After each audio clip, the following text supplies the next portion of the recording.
Fala galera, tudo bom com vocês? Eu espero que sim. Vamos então para mais uma dose semanal de análise on-chain, né?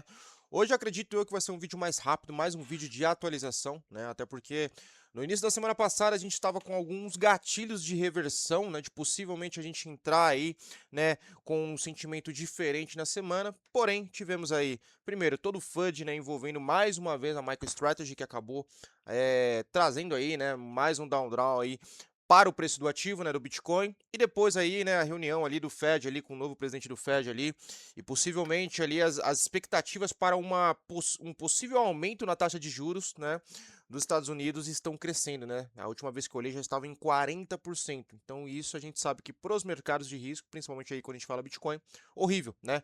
Tivemos também aí também o lançamento do IPO aí da SpaceX, né, que acaba trazendo aí, né, um escoamento de liquidez, né, do nosso mercado para outros mercados, né, que no caso aí investidores buscando uma simetria diferente aí, algo, né, que possa realmente trazer aí retornos mais rápidos, né? Então, muita coisa aconteceu aí, a gente acabou meio que voltando nas mesmas, né, digamos assim, né, pelo menos até o atual momento que eu estou gravando esse vídeo. Então hoje vai ser mais um vídeo de atualização, a gente vai passar por alguns indicadores de uma maneira mais rápida, né, mas para a gente estar sempre aí entendido do que está acontecendo. Lembrando, se você curte e gosta dessa série, não esqueça de curtir, comentar, compartilhar esse vídeo aí, vamos que vamos. Começando pelos ETFs, né? Como eu tinha comentado com vocês, né? Os ETFs eles começaram a mostrar alguns gatilhos aqui, né? A partir ali do dia 12 de junho, as primeiras entradas levemente irrelevantes, vai, não sei nem se existe esse termo, mas a gente teve ali no dia 12 de junho 85 milhões de dólares em fluxo positivo, né? O que poderia estar indicando ali uma reversão de tendência, né? Porém, logo em seguida já tivemos 64 milhões de dólares, né, em saída, depois uma entrada ali pífia de 10 milhões e depois 82 em mais 90, tá? Isso ainda, para mim, na minha opinião, ainda continua indicando ali o quê? O mercado está em uma indecisão, né? Porque a gente sabe que as saídas, tantas entradas, né, dos ETFs Spot e Bitcoin são grandes, são saídas ali que começam ali na faixa ali dos 200 a 300 milhões, né? Tanto saídas, tanto entradas. E a gente está vendo ali um movimento mais contido, né? Tanto de saída, tanto de entrada. Então isso ainda me diz o quê? Que o mercado ele está indeciso, né? Está indeciso nessa questão desse movimento, tá? Porém, né, quando a gente traz aqui com um upgrade, com uma, algo maior ali para a gente analisar, né, a gente vê que, primeiro, a gente já está indo uma, duas, três, quatro, cinco, seis.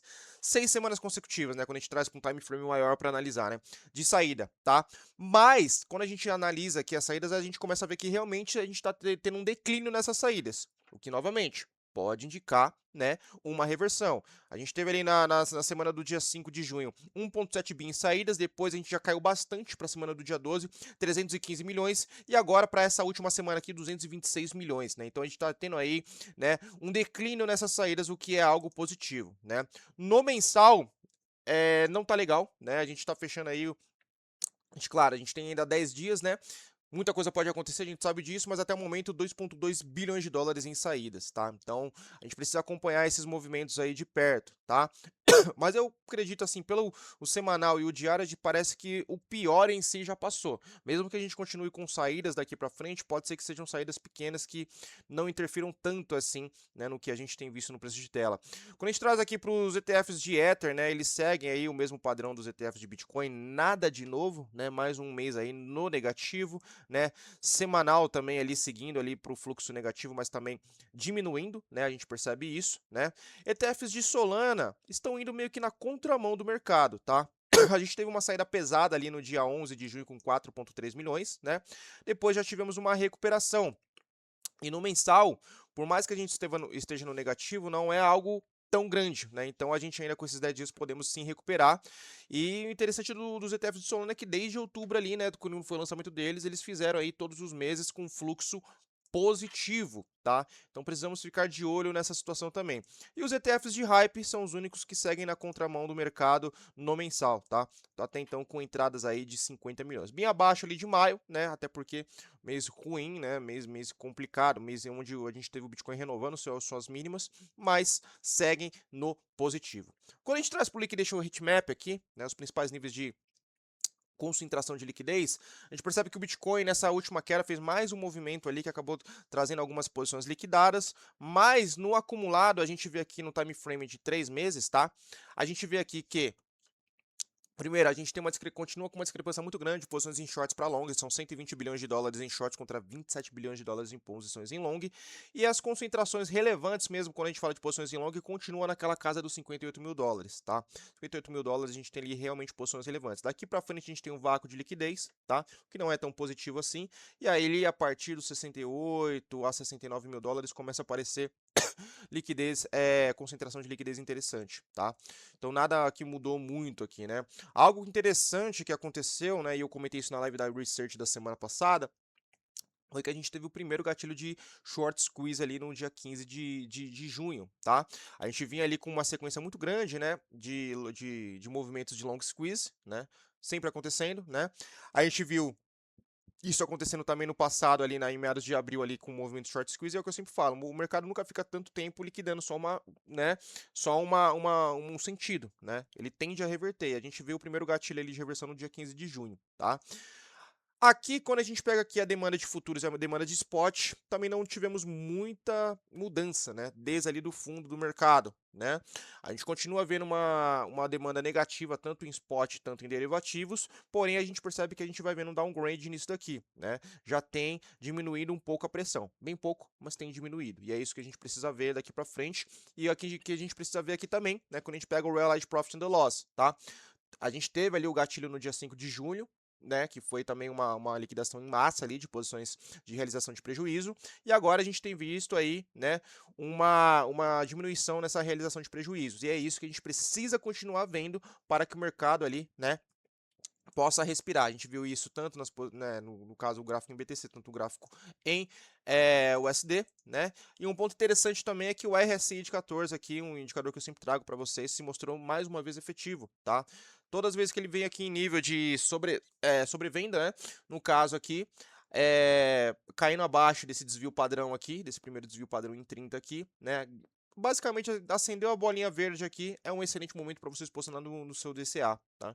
E é isso que tem mostrado esse indicador, ele tem sido bem assertivo aqui, né, nesse quesito, tá?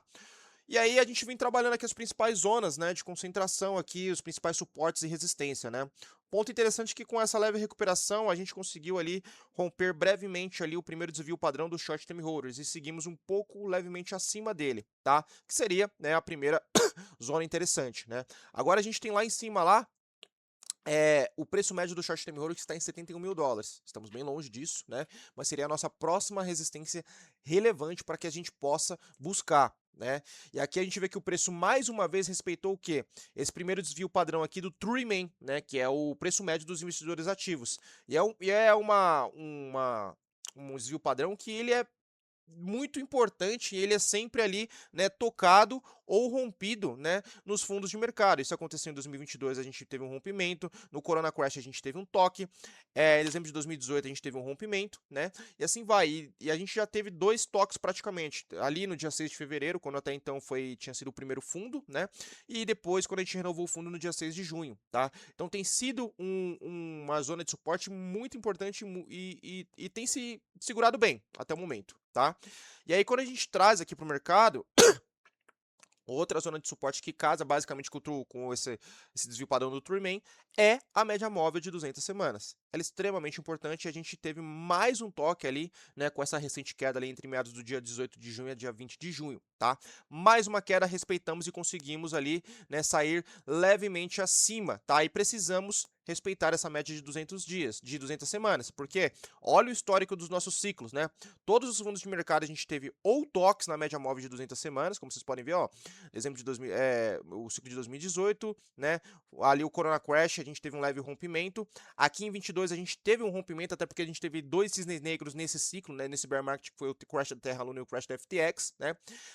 No dia 6 de fevereiro não chegamos a tocar, e ali no fundo, no dia 5, né, de junho, tivemos um breve rompimento, depois no dia 10 outro toque, e recentemente outro toque. Então a gente precisa ficar performando acima dessa média móvel de 200 dias. O que traz também um pensamento de que, cara, se não chegamos no fundo, estamos bem próximos do fundo, né? Porque como vocês podem ver, Na maioria dos ciclos aqui, quando rompe, também não rompe muito para baixo, a não ser que tenha um cisne negro, que foi no nosso caso aqui, né? O Bitcoin performando acima dos $20.000 ali. FTX quebra, a gente vai ali e revisita o novo fundo entre $15.000, 15,8, tá? Então é isso que a gente precisa ficar de olho, né? Quando a gente traz aqui nos principais indicadores de fundo de mercado, né, a gente vê que o percentual em supply and profit, né, eu já comentei isso, né, ele bateu níveis muito grandes aí, extremamente relevantes, né, na última queda do dia 5 de junho, a gente vê aí que os fundos de mercado, a gente teve em 2015 36% do supply do Bitcoin no lucro, né, em 2018, 39%, Corona Crash não conto, fundo de 22, 44%, e no dia 6 de junho, 47%, bem acima ali, né, levemente acima dos 51,9% que tinha sido no 5 de junho. Então, se a gente pega aqui uma escala ascendente, 36, 39, 44, 47, ficou muito mais plausível, né? Já estava bem plausível ali no 51%, agora no 47 nem se fala então, né? E é um indicador que ele tem respeitado essa escala ascendente, né? Então é algo que a gente tem que ficar de olho ali, tá? Um ponto interessante, tá? Que nessa queda, desde a queda ali que a gente teve ali, meados do final de maio até a gente revisitar o fundo, no dia 6 de junho, a gente viu carteiras de baleias, né, crescendo, tá? Ou seja, acumulação vindo desses players, né? Então, é algo bem interessante também. Aqui outro indicador que eu já tenho comentado com vocês, que é o percentual em loss, né, do supply na mão dos long term holders, que também ficou muito mais plausível agora depois dessa queda do dia 6 de junho, né? A gente vê aqui fundo de 2015, 53% do supply dos long term holders no prejuízo. Fundo de 2019, 46%, Corona Crash não conto. Fundo de 2022, 44% e agora 43%. Cara, é assim, na risca, né, digamos assim. Só que o ponto que a gente tem que levar em consideração é que quando a gente pega esse outro indicador aqui, são dois indicadores em um, né? Que seria o preço médio dos long term holders com o preço do mercado. A gente nunca viu um ciclo, né? Um fundo de ciclo onde o preço não tenha caído acima do preço médio dos long term holders. Isso aconteceu em 2015, isso aconteceu em 2018, isso aconteceu em 2022, mas isso não aconteceu agora, né? Então é algo interessante, né? Porque são dois indicadores que eles andam junto, mas se um funcionar igual o histórico do passado, o outro quebra, né? Então é algo bem bacana aí que a gente tem visitado, tá? Quando a gente fala das principais zonas aqui de interesse, né, do mercado, a gente vê que o quê? Estamos também numa zona bem quente, né? Uma zona que é bem negociada aqui no indicador, né? Quando a gente pega esse indicador aqui, quanto mais vermelhos são o candle ali, né, a região, mais negociações tivemos no passado dentro dessa zona, né? Mais o mercado se interessou em negociar. Quanto mais claro, menos ele teve interesse, né? A gente teve ali a última zona de interesse que foi ali também no fundo, né?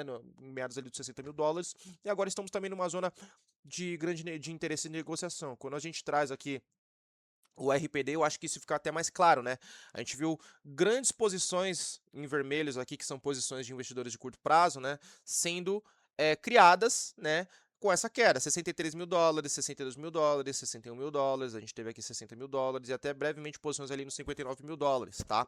E essas posições aqui, elas estavam todas em azul, ou seja, todas em moedas, né, de longo prazo, né? Moedas ali, em carteiras de investidores de longo prazo, que não se movimentava há mais de 155 dias. Então, o que?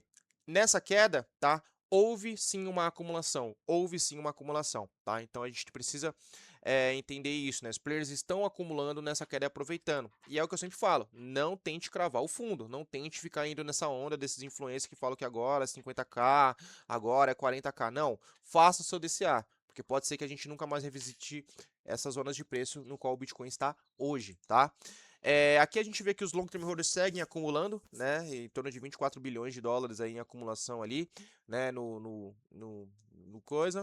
E aqui é um ponto interessante também que a gente vê como os bear markets, né, eles têm fluído, né. Aqui quando a gente pega o volume index, a gente percebe que a gente está em níveis bem menores aí, né, comparado ao passado, que a gente via ali uma grande negociação dentro das DEX, né, o que é normal aí de bear market. Isso aconteceu no passado ali em meados de 22, você vê como que diminui bastante, né, a negociação ali em DEX e agora está acontecendo no nosso atual ciclo também, né. E um ponto que me chamou a atenção e curiosamente aqui trazendo para vocês é que esse indicador aqui ele mostra, né, a quantidade de tokens criados, né, mês a mês, né. E é muito interessante porque mês passado a gente estava com 81,8 milhões, né, de tokens criados. E esse mês a gente está com 81,8 ainda, né? Cresceu ali cerca de apenas 20 mil tokens. Ah, Bruno, 20 mil tokens? Sim, cerca de apenas 20, porque a gente estava crescendo em torno de 1 a 2 milhões por mês, tá? Então parece que até nesse quesito, né, de criação de lixo aí, de tokens e tudo mais, o mercado ele tá parando, né? Ele tá esfriando, né? Então isso é um ponto também interessante, tá? Um ponto interessante também. E aqui no final a gente percebe que foi uma semana, por mais que a gente teve essa queda aí, a gente teve aí, nesses últimos 7 dias, algumas recuperações nos principais setores aí do mercado, né? E quando a gente pega mint share aqui, a gente vê derivativos tomando conta com 6,5% de mint share, stablecoins em 5,4%, cripto stocks em 3,5%, tá? Senhores, uma live rápida, né? Apenas de atualização de indicadores. Na semana que vem, na quinta-feira, a gente tem live com o nosso grupo da Research, tá? Então estejam conectados. Fiquem de olho ali nas minhas redes sociais. E espero que vocês tenham gostado e nos vemos aí na semana que vem, então. Tamo junto e valeu!